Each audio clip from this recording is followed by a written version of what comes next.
Welcome to Bloombox Growing Deeper. I'm Sarah. I'm Hannah, and we're on a mission to help you become the gardener you want to be. Hello, gardeners. We hope you had a good 4th of July and you either stayed cool or didn't get caught in the random storm. Yes, and if you're out west, is it an ocean yet? I'm not sure. Are you all driving boats? Right. And how are your plants? Because they're not used to this. No, this is like an insane amount of water for those plants. And for us in the eastern half of the state, it's the opposite. If you could bring some buckets, we'd appreciate it. Yeah. Just bucketfuls. Or just start hosing it this way. Yeah. I don't know. Does the rain out there recharge the Ogallala Aquifer? I would imagine so. It's kind of. Yeah. Our rivers are looking much better. Ooh, the Platte. I've never seen it so full. I'll take that back. Yeah. 2019. It's not been that long since we had flooding problems. Yeah, 2019 was the year of floods. So if you haven't guessed, we're here to talk about problems, specifically midsummer problems that you might be seeing in your garden. And just weird problems that we're not used to because of how crazy things are. Today, this morning, temperature, July 6th, we're at 60 degrees. Yeah. In the morning. It was beautiful. Meanwhile, last week, it was like 105. And like pretty much that in the morning. Mm-hmm. So who knows what's happening here? Climate change. I will accept and enjoy a 60-degree morning. I know. Because I know it's not going to last very long. We're going to be 100 degrees next week again, I'm sure. If I hadn't had 7 meetings scheduled today, I would have taken the day off. I stole an hour this morning to go look at projects and check up on things, and I'm very, very glad I did.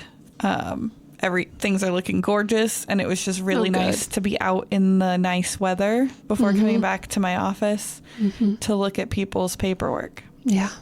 Lots of paperwork. But you don't want to hear about our paperwork problems. You want to hear about our plant problems. Or if you do want to hear about our paperwork problems, find us at the bar later. We will tell you all you want to know, but you got to buy us a drink. That's right. Okay, before we get started, I do want to do a quick announcement. Ooh. Because we are having our first ever Member Appreciation Week. I know. I saw this on my calendar. Yeah, are you excited for it? I think it's going to be awesome. It's going to be so fun. It's our first ever because, Toby's here and this is his job now. Yes. We didn't used to have somebody for that. So the week of July 17th, 17th, everybody. That's this week. Is this? Nope. Next week. Next week. And we're recording ahead, everybody. I'm just skipping weeks. I think you need all the weeks you can get. I need all the weeks I can get. But next week, July 17th, is Member Appreciation Week. So you can still join if you're not a member already, or you need to renew and participate in Member Appreciation Week, because we have so many fun things happening, including an Assurity Life Tour. That doesn't sound good the way I said it, but it is a garden tour at the Assurity Life building here in Lincoln, which has beautiful native gardens all around it. You wouldn't think that from the name of the building, but it is one of the coolest, it's not really a public landscape because it's a business, but a business open area. It's one of the coolest, I think, in Lincoln. Yeah. Member Appreciation Week trivia at Zipline Beer Hall. Everyone's going to be like, that closed. Only one of them closed. And that was so that they could grow and expand. We're excited for Zipline and our friends over there. So the beer hall, we are still going to do trivia there. So put together a team. That's open to everyone, not just members. And then we'll do a Q&A with me. That's where you can ask me about paperwork. Yes. I can talk all you want. And then on Thursday, July 20th, this is a big one. We are going to do a tree tour at the Children's Zoo, Lincoln Children's Zoo. That is so cool. In the morning. So before it gets too hot, because the trees there, the tree collection they have is amazing. It is. Lincoln Children's Zoo is, I think, my favorite zoo because of all the trees and plants and horticulture they do there. And not that Omaha doesn't do a great job, but like Lincoln, it's like all in the shade. Mm-hmm. There's so many trees. Old trees. Valley. And a valley. New trees, old trees, and cool trees. Yep. They've worked really hard to put together a really good selection. And then on Friday, to close this out, this is the big one. This is, high value member garden talk, only open to members, with Bob and Justin. Oh my goodness, that is the highlight of the week. And it's virtual, so anyone can join from anywhere. Yeah.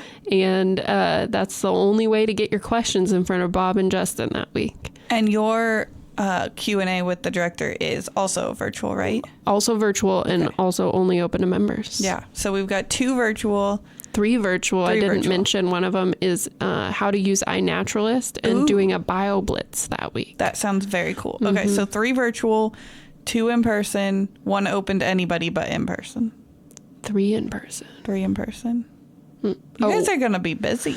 So many things. Yeah. But that's okay. It's going to be so fun. So we're excited to celebrate our members. So make sure you get your membership in this week if you need to join or renew. I will put a link in the show notes. If you're not familiar with being a member, we are, in fact, a member-supported organization. Yes. So if you like what we're doing, you might consider becoming one. And we are teasing. We're not going to say what it is, but there will be a big announcement that week, too. I might remember what this is, but I might not. So I'll have to show up to find out. That's right.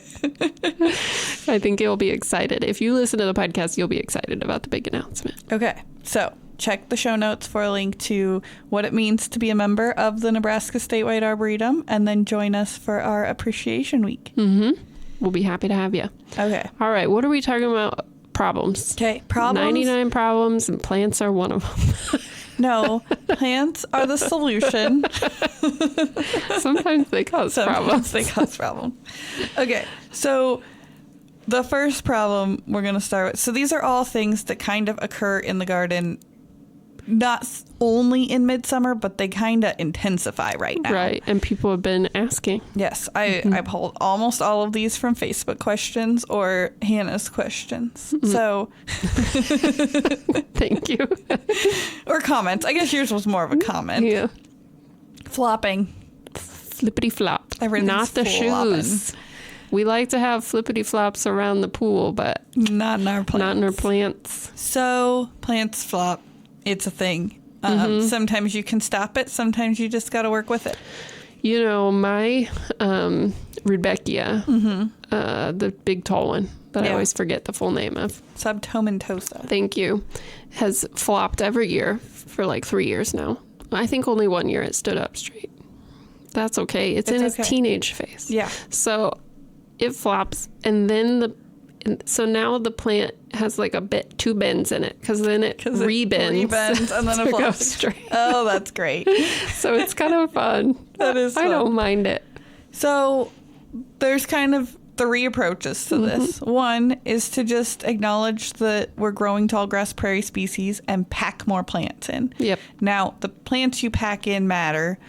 If you pack in equally floppy things, you'll just have all sorts of flopping. You're talking like, what kind of plants would you plant?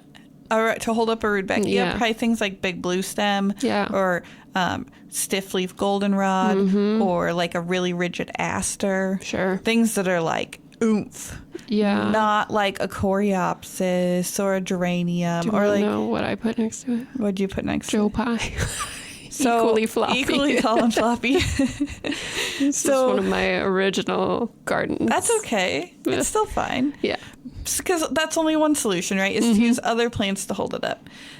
The second solution is to use other things to hold it up. So like if they're in front of a fence, a little piece of twine can fix that. I'll put in the pictures, what I do is wooden stakes with twine around the base of these plants, and you almost don't even know it's there. I mean, it's there, but it's not like it doesn't stand out very much. Yeah. You know my Baptisia that flops on my car every year because I planted it in the wrong spot? I finally did invest in just like one of those metal stake things. It's not a full ring, it's a half ring. Yes, like the peony thing. Yes. Yeah. And so I was like, you know what? This is going to be a perennial problem. Yeah. Oh, that was bad. Pun intended. So I'm just going to leave it. There we go. It lives with the plants now. That's fine. And I use some of those. It's like a small ring. It's like maybe 3 inches across, and it sits horizontal. Yep. And then it's on a stick. Yep. So it's very tiny. You really don't see it. I've seen people use it with irises to keep their irises blooms. Or like I use mine for my balloon flowers because no matter what you do, those things fall over. Yep. But you almost don't even notice it's there. But it is a small ring, so it's meant for like 1 or 2 stems. Yeah. Where like yours is meant for a whole plant. Yeah. The third option is strategic cutting back. Okay. And this works really well because even if we put other plants around the base of floppy things, we're still missing part of the prairie, and that's grazing. Yes. So we can cause that. Yeah. So I have a new Boltonia I planted this spring, and it was shooting false aster. Okay. It looks like a white aster, but All right. it's not. It's a Boltonia. Got it. Anyway, it shot up one long stem, which was like kind of ineffective. So I cut it off, and now it has 3 stems. That's what you told me to do with my Baptisia. Exactly. I ended up not having to do that. It figured itself out. I bet I'm sure it did. And if I gave this plant time, next year it probably would. Yeah. But I didn't want it flopping all over the place this summer. And with my sedges, I've got Plains Oval Sedge, which I know a lot of you have got in Bloom Box. It is still one of my favorite sedges. But I had this random thing this year where some came up in their nice green poofs. And some flopped out and the middle was like bald. What? It was just like all the stems laid down and then nothing in the middle. That's how my baby niece's hair looks right now. I bet it does. Just a little, I hope my sister doesn't listen. No, it's baby hair can do whatever it She wants. made that joke. She's real nervous. It's going to stay that way. Oh, no. I'm sure it will not stay that way. It'll grow in. My sedge didn't, so I'm sure her hair won't. There you go. I did have to cut it to fix it. Which will probably be the case for most babies. Probably. And I was really confused because some is fine and some is not. So I took all the floppy stuff, cut it all back, and it grew back up from the middle, and now it's fine. There you go. Yeah. And mountain mint, I know that my mountain mint's super floppy. And I know that if I cut it back, it would grow up stiff, but it's already flowering, and I don't want to sacrifice the flowers. Nope. It would flower again. I'm just not a patient person, so I didn't want to wait. My mountain mint this year is very subdued compared to previous years, and I'm wondering if it's the drought. Water, yeah. Some things. It did not get as tall, and it is not as flowery. Interesting. And I am like, I better water something. I better do a little bit of supplemental watering. I'm just enough north of you that we actually have gotten a little bit of rain, so mine is okay. Well, every time I go, ooh, I really should, then it rains. Well, so keep doing it. Bob said he had 2 inches in his nice rain gauge on 4th of July. On 4th of July? That's awesome. Perfect timing. It was about to get a little hairy. Yes. So if you have flopping problems, try some of those. You might also go the other way, and you might have a lot less flopping problems because we are having less water this year. Right. Or you might have plants that were fine up until they got hammered this weekend, and now they're flopping all over the place. So those are some solutions. You can kind of take your pick. Planting around it's kind of more of a long-term solution. It's not going to fix it right away. Yep. But a piece of twine and a stick do a lot. I love it. Yep. And it's very cheap. Yes. I have used that in the past as well. I do use the like hemp or coconut twine. Yeah. Because I'm prone to forgetting things. So I don't like to have plastic twine in my garden. So there's that. There you go. Okay. How about diseases? They're everywhere. We're real positive here today, guys. Diseases. Okay, so you know me, I try to do 1 walk a week in Wilderness Park. Yes. With my dog. That's a great idea. And we walk the same path a lot, which means I get to see it over the seasons. And recently I was walking, I only had gone like 10 steps, I swear, and found bee balm. And I was like, oh, bee balm in the wild. And look at all the bugs on it, right?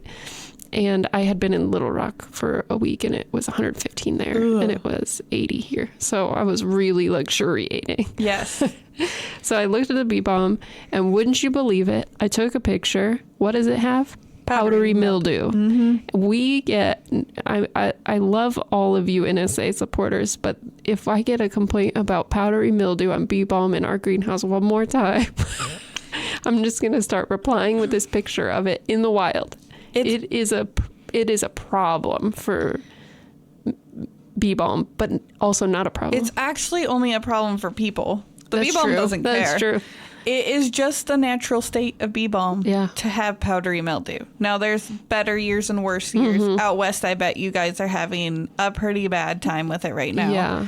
To the point where you might be worried about your plants because you've been so wet. Can you remind us how plants get powdery mildew? Well, it's a spore. We know? Yeah. And so the wetter it is. The wetter it is, the more that mildew spores kind of go back to our fungal. It's a fungal thing. So it lives in the soil. It lives on other plants. Right. There's no getting rid of it. There's not really any getting rid of it. Mm-hmm. You could, I'm sure they sell something to spray on it to make it better. Don't waste your money and don't hurt your garden. Right. There's literally no point. No. Bee balm has powdery mildew and it's fine. Mm-hmm. Now, in an overly wet condition, it could develop to the point where you have a problem. So if you do a lot of top watering with a sprinkler, or you're out west right now and you're just like having humidity that you're not used to, but it's just kind of its natural state. Right. That just is what it is. Yep. Take it from Wilderness Park. Yep. Bee balm has powdery mildew. It's fine. And we'll have a picture in the show notes for that too. Yeah. Now, diseases that aren't fine. Yes, because there are many of those. Yeah. Aster yellows, which sounds fun. It sounds cute. It's not. No. And actually, you don't see it on your asters. You see it on your coneflowers. Which is my favorite. Which is annoying. And, could we get some help with the naming of things? Asters now belong to the genus Symphyotrichum or Symphyotrichum, however you should choose to say it. It's long and hard to spell. Thank you, botanists, for nothing. No. Please stop doing that. No, we love you, botanists. We do love the botanists. We do wish maybe they would wait till they were more confident to change names sometimes. Sure. Because it does happen. A lot of these plants got named with their botanical names before we had a lot of the technology that we have. And we're learning that things that appeared to belong together don't. That was a complete tangent. What are we talking about? We were talking about aster yellows. Aster yellows, which has nothing to do with aster. Well, it does. But what it affects in your garden is your coneflowers. Right. And what it makes them do is instead of opening a flower, they get like a second flower out of the top of the flower. And then a third and a fourth, right? They just keep going? No. Oh, okay. I've seen like two. Oh, okay. But they kind of stay greenish. And the first year it might not be so bad. You might get a purple flower, just a couple funky poofs. But it's a systemic disease. It stays. And it gets worse and worse and worse. And it does like affect... if you have one affected coneflower, it's going to infect the others. So if you have aster yellows, the solution is to dig up your coneflowers. Yeah, with all the dirt, right? I don't know. I've never tried quite that hard. Good gracious. Oh, no. All the soil. I've never tried that hard. Okay. I just dug them up, waited 2 years, and planted them like not in the exact same space. I'm sure that technically there's like a length of time or an amount you should remove. I just have waited a little bit. Remember I had that coneflower plant that didn't have aster yellows. Right. But it would like shrivel in the middle of the flower stem and just do you have root flop rot, over. Stem rot? And then I dug it up to see if moving it would work. And the roots were covered in white. So I just got rid of it. That makes sense. They're still in that spot. Every year, one coneflower plant, like little bud, finds its way up and just gets about blooming in the fall. Dies. And now I'm just waiting to see how long that plant can just keep trying and how long it lasts roots, in the soil. I guess. Yeah. We'll see. How about random death? Okay, this is a problem I have been experiencing in my garden this year, and I'm guessing it's from the drought and the extreme temperature changes, because we are going hot, cold, hot, cold, hot, cold. Not super cold, but it's like, it's fall today. It is, yeah. Like, this is what I would expect. So I had a Cali purple, hold on, it's gonna come to me. Purple poppy mallow, thank you. That flowered and then just died. I have a bunch of others in that same garden. That are all fine. Fine. Yeah. Fine. I have a Missouri primrose that has been blooming for years. And by years, I mean like 3. This year, popped up and then just shriveled and died. How near is it to your Cali? They are across the sidewalk from each other. So we don't have like any advice on this for you, except to commiserate and say it happens. You're not a bad gardener. But I do wonder with the 2 plants you mentioned and what happened, like voles and shrews are they live underground and they eat roots, and you might never see the animal. Yeah, that's a good point. And those are 2 species, also like Liatris. Anything with a nice juicy root can kind of fall prey to them. Alistair likes to eat voles. Well, that's good. Good for your plants. So he might have missed one, or it might have been nothing. Like, sometimes random death happens, and we just want you to know it happens to us too. Well, and my flowering dogwood, it died this winter. Yeah. I have random pieces of this, I don't even know. It's some kind of evergreen bush in front of my house on both sides of my porch, which is they're both going to get removed sometime soon because we're redoing the porch. Yeah. It's hard to do masonry with that around. The middle pieces are dying. They're brown and dead. Huh. And I'm just like, I don't know, water. Yeah. That's what I'm going with. For me, it was our blackberry bush. Oh, and it's actually not. It's bush. Yeah. It's like, and we love it because it produces so well. Mm-hmm. The main plant just died. And luckily, if you know blackberries, we had a few babies around. Right. So we can keep those. But that thing is like the toughest plant that comes up in the middle of our yard all the time. And it just up and died this year. Yeah. No explanation. It just happens. Yep. Who knows? But it happens to everybody. Every gardener has had random death. It does not make you a bad gardener. Now, where you need to be worried is if you're like, okay, well, that one died. That's too bad. And you dig it up and you plant a new plant and that dies. And then the next one dies. And then they all die. Then you should be concerned. Or if like the whole garden up and dies, that's kind of a problem. Mm-hmm. We hope that doesn't happen to anybody. It's my worst nightmare. I've invested so much. Yeah.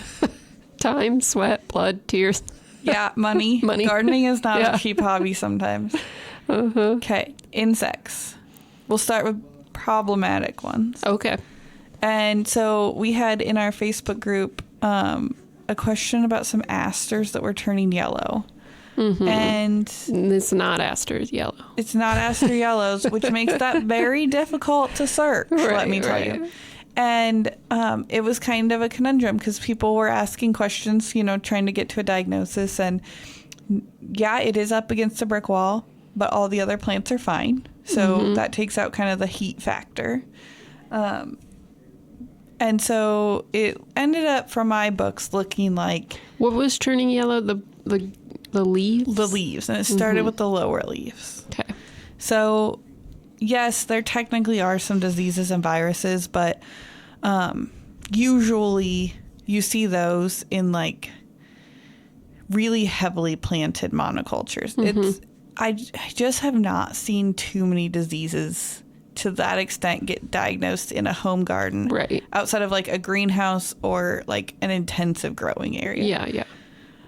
From the pictures in my books, I think I came to the conclusion, I'm pretty sure it's lacewing bugs. Okay. Which are very common in our gardens. And sometimes they exist there without really causing a problem. There's lots of things they eat on. But asters, they can get to the level where they're a problem. Okay. And so I sent this person a link, and I'll share it in the show notes too. Basically, they suck the juice out of leaves. So you see leaves. They're like vampires. They are. Lots of bugs are. Yeah, I know. That you see leaves kind of start to just turn stippled or kind of spotty, and then they all turn yellow, and then they turn crispy. Well, it's different than like chlorosis, or where it's in between the veins and right. things. And chlorosis is a mineral imbalance. Right. That's like fertilizer problem. So you can tell because it's all over, and it starts out spotty. And they make kind of a lacy mess of stuff too. Sure. They're usually really easy to diagnose if you're there hard from photos, easy in person because you can find the insect. Yeah. And this link gave some great ideas for dealing with them in a way that works with pollinator habitat. You can, if you're just starting to see them, you can rinse them off with water. Right. You can brush them and squish them. In this case, I'd recommend the person, it was bad enough, I would recommend they cut it to the ground. So you remove the food source. Yeah. And then it gives time for the insect to realize there's no food to move on as the plant grows back up. But are they just going to move to the next plant? Well, they have favorites. And so, like... Mine is potato chips. Mine is those cheesy potato chips in that bag of chips you left in the workroom. I hate... That I keep that wasn't eating. Usually they'll like truly move to... a space with more food for them. Okay. Because and that is part of the thing is the plant diversity. Yeah. They affect the asters really strongly. But if you only have 3 or 4 asters, they're going to move on looking for more food. Yeah. So there are, if you really end up with like they keep coming back, there is like horticulture oil, neem oil, whatever you want to call it. Now, when you use these things, it's an organic solution. Sure. So it's safe for you. It's safe for your kids and pets. But the oil has no idea which insect it's killing. Right. So we kind of try to use that as the last option because you are going to kill the lacewings, but you're also going to kill, some bees and some butterflies and things you want to have around. And so you would probably say the thing that's not going to harm anything but the plant, which is already being harmed. Would be cutting it back. Right. And the plant's already being harmed. In this photo was a week or so ago, so I can only guess it's gotten worse. Right. You're kind of at the point where you may lose the plant anyway, so let's at least try. And asters are great at coming back up from the base. Yes, I had an aster that I planted last fall, and it was just a little bitty baby plant. And didn't get it caged in time, and a rabbit came snibbling it off right at the ground, and it came back this spring. They're great at that. So it's a good solution because you can cut them back low enough that the bugs are going to move on because there's no food. Right. If you just cut something in half, you left food. But if you cut it back hard, you take away so much food, they're likely just to move on before you have that much growth come back. It does hurt your heart. It does. But it's okay. Well, maybe not your heart. Cutting back plants now. It hurts my heart. I mean, I did cave and not cut back my mountain mint because of the flowers, so I'm not immune. But plants can handle it. Great. You know what time of year it is too? Japanese beetle time. Ugh. They're coming. They are coming for you. They are. Well, and we can recount my crazy emerald ash borer experience. Oh yeah, tell us y'all. This was bad. A couple weeks ago, I was walking home from work, as one does, and across the street from me, I hear, and I went, oh no, and I looked around, and across the street, a branch from a giant ash tree was falling, and I had time to do the Macaulay Culkin Home Alone with my hands on the other side as I watched it fall onto someone's car and just crush it. Like, the front of this car was Reminds crushed. me of my wedding. Yes. Watching trees just take out cars. And there's nothing you can do. What are you going to do? But I could have died, everyone. You could have. It's a good thing you walked I'm on going to that be side of the dramatic street. about it. I could have died. I hope you would have had better reflexes. I hope I than would have run, but it got a big spot. Yeah. So that. You have to run in the right direction. So emerald ash borer is out there, y'all. It's not something to mess with. If you notice your ash tree declining, call an arborist, call a tree care company, because it probably just needs to be taken down. Once it's infested, there's not a lot you can do. It's expensive, and you might as well just take it down and replant. And know that ash trees, especially when infested with EAB, tend to shatter like this. So it's not going to be the tree just falls over one day. It's going to be a branch here, a branch there. In pieces On your house, on your car. You want to get it taken care of as quickly as you can. And unfortunately, ash trees, unlike asters, do not resprout from a cutback. You cannot just cut it back. So we do recommend you replant a new tree that is not an ash. Yes, absolutely. So there's one bug. Japanese beetles are on their way too. And remember, one of the best ways to control Japanese beetles when they hit is soapy water. Yep. It's pretty much the only effective method. Or if you have something that... So the way we've kind of been told to expect Japanese beetles to go is that the first infestation it's like a wave. There's a little infestation. It rises to a wave where we're like, we're never going to survive this. All our plants will be gone. And it's terrible for a few years. And then it wanes. Yep. And they kind of just are. We are going down the other side of the wave. So if you have a plant that you're just trying to hang on for the next 5 years, netting is an option. Yeah, maybe not or for something like that's already stressed. Yeah. Yeah.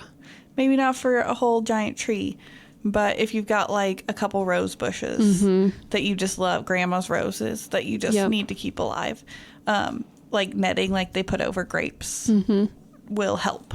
I can't guarantee you it will keep all of them out, but it will help. Yeah. But otherwise, if you notice an infestation, knock them off into a soapy bucket of water. Do not smash them. No. They call for help.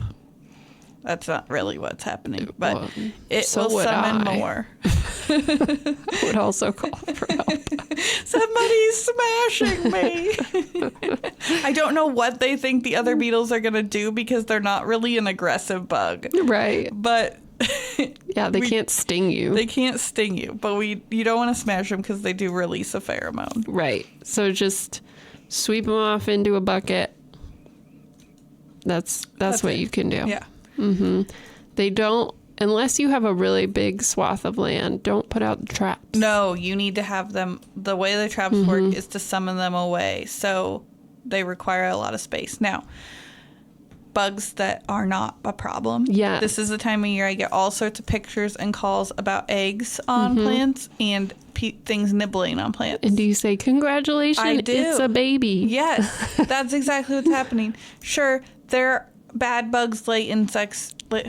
They also lay insects. Bad bugs lay eggs too, but I got to identify some baby dragonfly eggs this morning. That was really exciting. This is the time to look for butterfly eggs. Do you do a gender reveal? No, because I'm not that good at gendering insects. Right. It's actually kind of hard. It's very hard. The book says you can. No, I can't. It's an egg. It's an egg. It's a baby dragonfly. Congratulations. So if something's eating your pollinator garden, congratulations. You did your job. You did it right. You did it right. I had something eating my primrose and my Unless phlox. it's a rabbit. And then Yes, and then we are sorry. But yes, primrose and phlox was eaten. Primrose and phlox was eaten.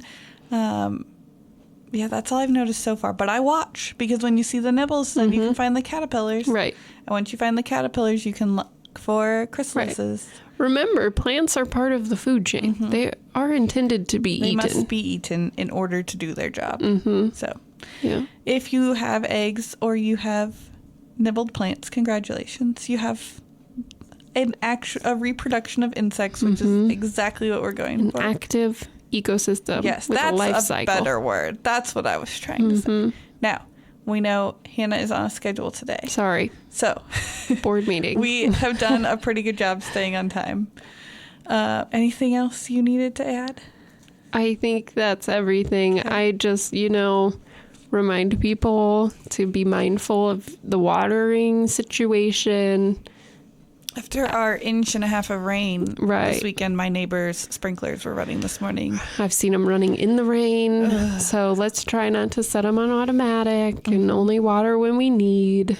And, I think one thing we should talk about maybe in another episode with how dry eastern Nebraska has been is wildfire risk. Yeah. So just keep in mind, especially we just got over 4th of July. I haven't heard of any fires yet, but I'm sure there were. If you're going to be doing stuff, camping, fireworks, please be mindful of that, because it's something that people don't think about in eastern Nebraska as much in western, but we can get fires everywhere. We can. We are going to have next week as well, in the middle of Member Appreciation Week. Justin and I will be joined by members from the Urban Water Team from Extension to talk about an update on the drought situation and some timely watering advice. So I'll put the registration link for that in the show notes as well. That will be perfect. What is blooming in your garden this week? Okay, here is what is blooming. Mountain mint, of course, going crazy. Okay, there's a plant. No, I never would have guessed that. I have forgotten the name of. It is 6 feet tall. I know it had Arkansas in it. Arkansas blue star? No. Sonia? Nope. No. Sorry. Ironweed? Ironweed. Thank you. That's what I was looking for. Mine's about to bloom too. I always want to call it lead plant, and I know that's not it. Nick's been doing that too. I think it's because it's metal. Yeah, it's metal. Ironweed. It's about ready to pop, and I'm so excited because it didn't bloom last year because I just planted it. And then my giant hyssop is going crazy. I need some hyssop. I haven't got that in my garden. Yeah, you need it. It spreads, baby. I know it does. Which I'm okay with from where I put it. I'm happy about that. Yeah. How about your garden? So mountain mint for me too. My ironweed's about to go liatris. Mine are not even. I've got like 3 kinds and they are all starting. I've got the white one I just planted this year for my white garden. Yes. And 2 purple ones, and I just love them. They're just like, I got this great picture of Silas holding this one up. Yeah. It was like flopping and it's as tall like as the him. same height. Yeah. And then our sunflowers, we planted actual sunflowers from seed this year, and they are like 10 feet tall and starting to open, and we're so excited. Yeah. I gotta say, my heliopsis are going nuts I bet right they now. are. Yeah. I'm very happy. Yeah, I need some of those in my garden too. Oh, and my Route 66 coreopsis. Oh, yeah. Oh, it's so cool. It's like the ends of the petals were dipped in orange. Oh, wow. Yeah. When I was in Arkansas, coreopsis blooming everywhere. So. It was gorgeous. Wonderful road ditches. Mm-hmm. Yeah, yeah. Well, and just trees right up. Yeah. So it was beautiful. All right. Well, thank you guys for joining us for a somewhat more concise, but I think on topic episode. Yes. This week. Excellent. Yeah, thank you, everybody. Thanks for listening. Don't forget to rate and review. Don't forget to join so you can participate in Member Appreciation Week if you're not already a member. Send us your questions because it's still gardening season. We would love to answer them. Clearly, we take them off Facebook too, so feel free to send them to us any way you can think of. And Bloombox and Bloombox Growing Deeper are both programs of the Nebraska Statewide Arboretum.